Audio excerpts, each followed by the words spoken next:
If you struggle with bloating, gas, constipation, digestive issues, food sensitivities, and you've been to every doctor and you still are not feeling better, then this video is going to be game changer for you. In today's video, we are going to be going into my top reasons of why you are bloated all the time and dealing with these digestive issues.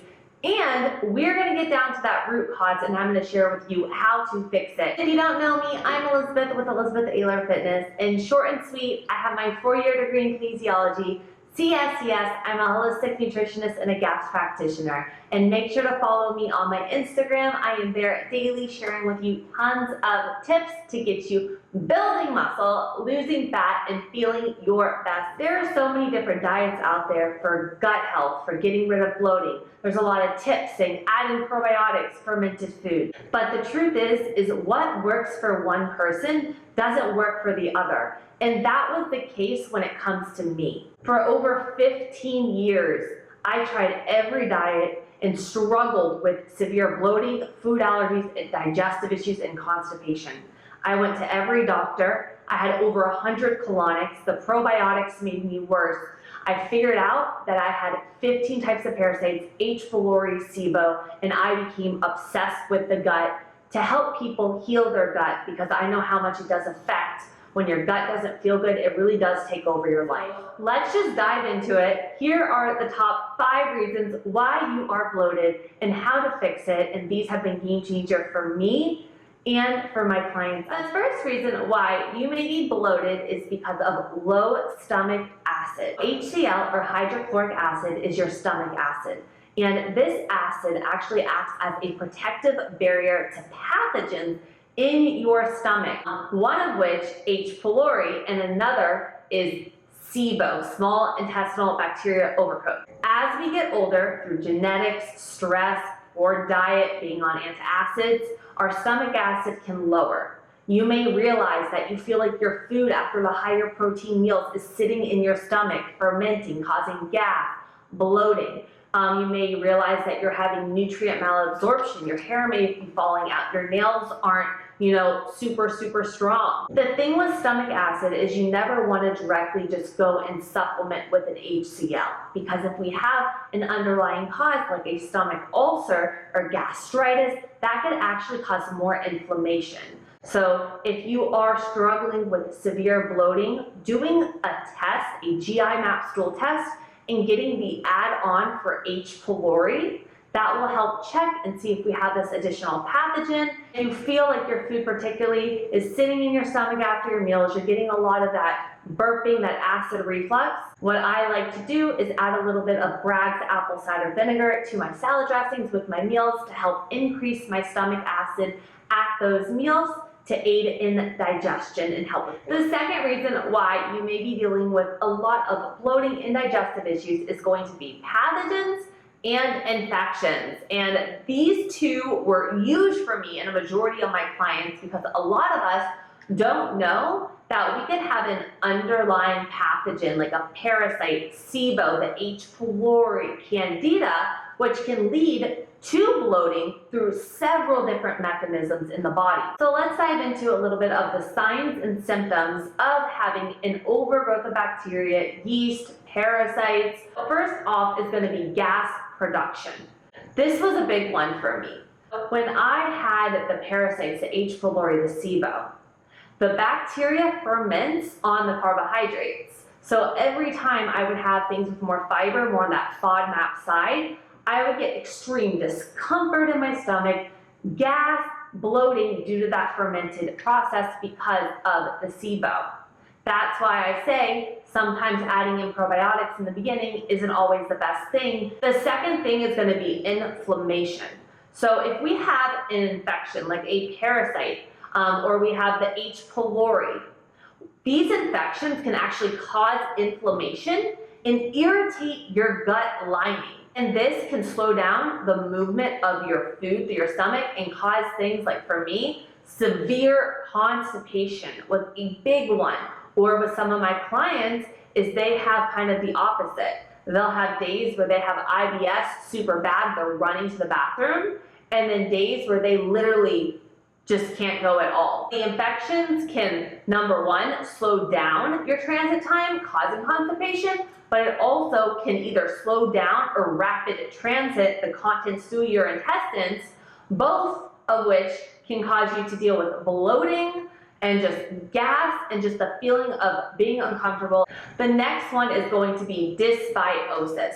And pathogens not only can disrupt the balance of your gut microbiome, but they can lead to increased fermentation of bacteria.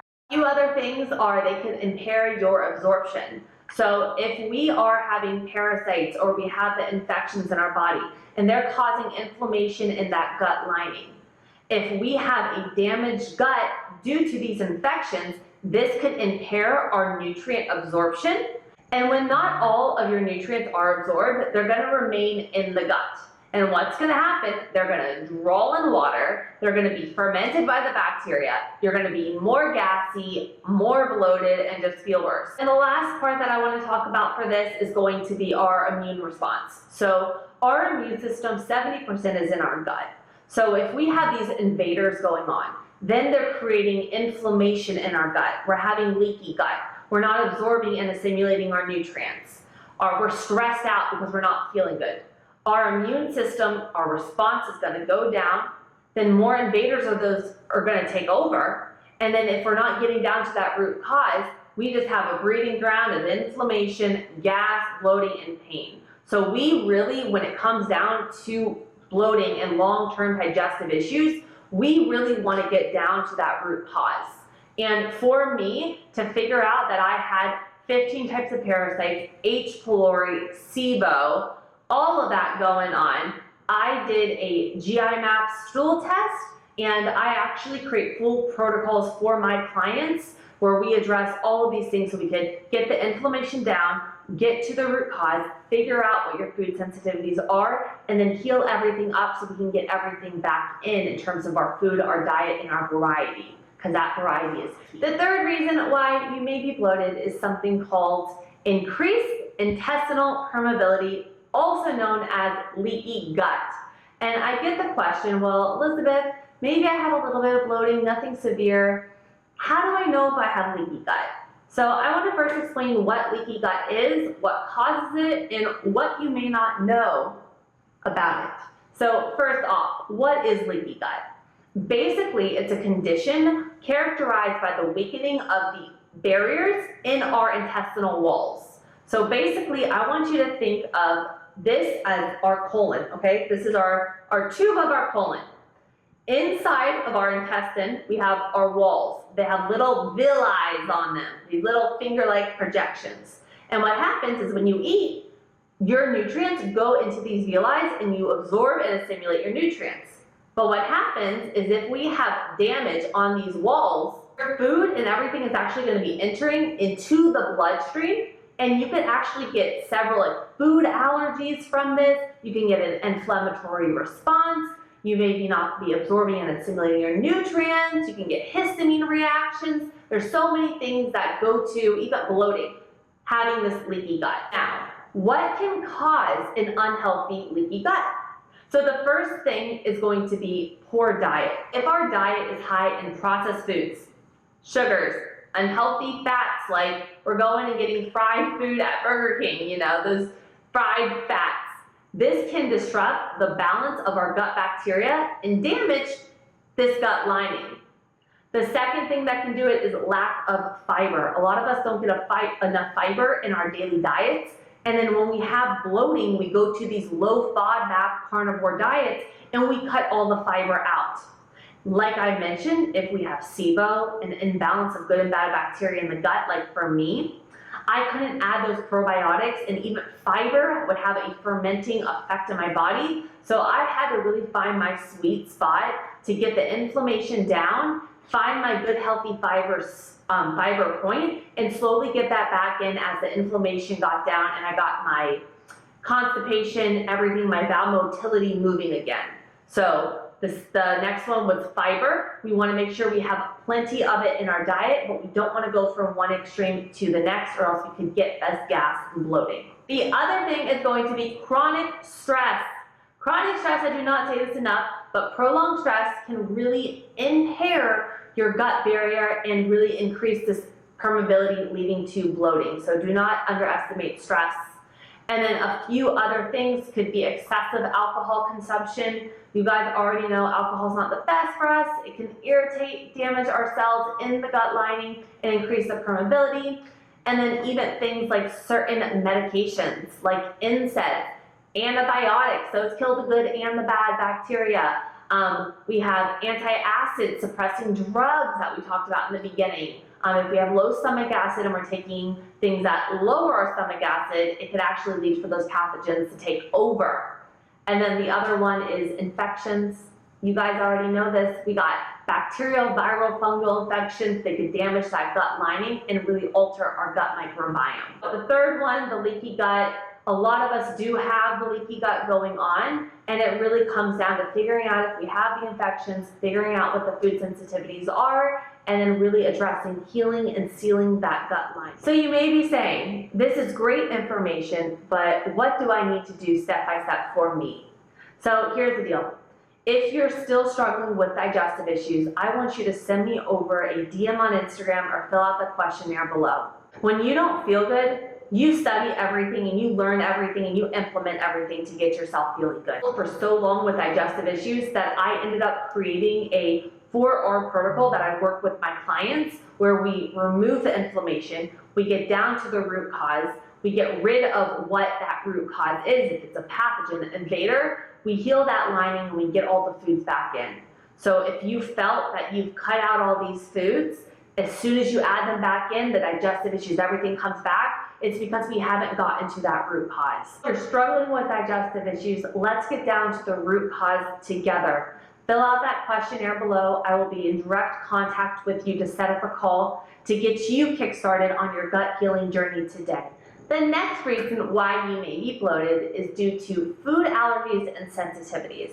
So when I first started my gut health journey, I spent a couple $100, say close to $1,000, on doing all of this food allergy and sensitivity testing. I wasn't consuming a lot of those foods. I wasn't doing dairy. I was eating more of a raw vegan diet then. So a lot of the foods that I actually have allergies to now that I've tested, which I'm going to explain, they didn't show up on the test. So I'm not a big fan of food allergy testing because if you don't have that antibody in your system, sometimes it doesn't detect. So a lot of the times if we're dealing with bloating, there's actually something in our diet that could actually be a food allergy or sensitivity, because they're two different things. An allergy, throat closing; sensitivity, mild reaction. And we have to figure out what those are. Then we have to remove them so we're able to get the inflammation down. Then once we heal that gut, we slowly add things back in, seeing what those true triggers are. Because if you have a leaky gut now, you're going to be reacting to a lot of foods. But if we focus on healing the gut, then slowly add things back in, we can really see what those true allergies are. And at the same time, I want to throw this out there. I mentioned this to so many of my clients, but never try out multiple foods in a day. We add everything in at once, then how are you going to know what is causing the bloating, or if you are having a sensitivity to that food as well? So my fourth one is addressing our food allergies and food sensitivities. The last reason why you may be bloated is due to liver and gallbladder issues. So when I hop on calls with all my clients, one of the biggest questions I ask is, do we have our gallbladder? That is a big one, because here is the deal. The gallbladder actually stores and concentrates all of the bile produced by our liver. Bile is essential for your fat digestion. So if you had your gallbladder removed or it's not functioning properly, your fats are not digested as well, leading to bloating, discomfort. Also, you need to be absorbing your fats. You need to be absorbing your fat-soluble. Also, you need fats at your meals to be absorbing your fat-soluble vitamins so we can get nutrient deficiencies. Other things, gallstones we can get an inflammation of the gallbladder going on that can cause this bloating. And a lot of people, when they go to the doctors, if they have their gallbladder removed, the doctor really never addresses the diet. They just say, go low fat. But there's different things that we can do and different things with our macros and different things with our diet and our nutrients so that we're able to actually get that gallbladder, everything functioning more properly, support our liver, our kidneys, which are our major detox organs, and get you feeling your best self. Let's review everything. When it comes down to bloating and digestive issues, we really want to get down to the root cause. Number one, we want to figure out if there is an underlying pathogen or an invader going on.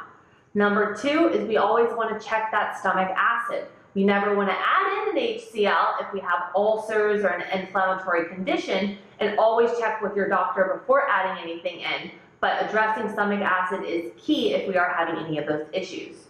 The third one is going to be leaky gut, healing and sealing that intestinal lining. Number four, getting to the root cause of our food allergies and food sensitivities. And then if we do have any gallbladder or liver issues, really addressing that because it is very, very, very important and could 100% cause bloating and more digestive issues if you attacked everything else. If you guys need more help, don't hesitate to head to the description below. It is truly, truly, truly my passion getting to help people. When I was down to my all-time low, I was on 3 foods. I was taking, let's just say, multiple laxatives. I was like, I had to take them or else I would not move. And I was in constant state of uncomfortable, didn't want to go out and eat. I didn't know what to eat. I was more stressed out about that. I was retaining water, my hormones were thrown off. And if I'm able to heal myself and alone help 100 women last year with their 12 inches of their colon removed, with SIBO, gastroparesis, like so many, we got mold issues, then I would love to help you. I love you guys. I hope you have an incredible day. Drop a comment if you want more videos on digestion, gut health, and bloating. Let me know if you found this helpful, and I will see you next Sunday.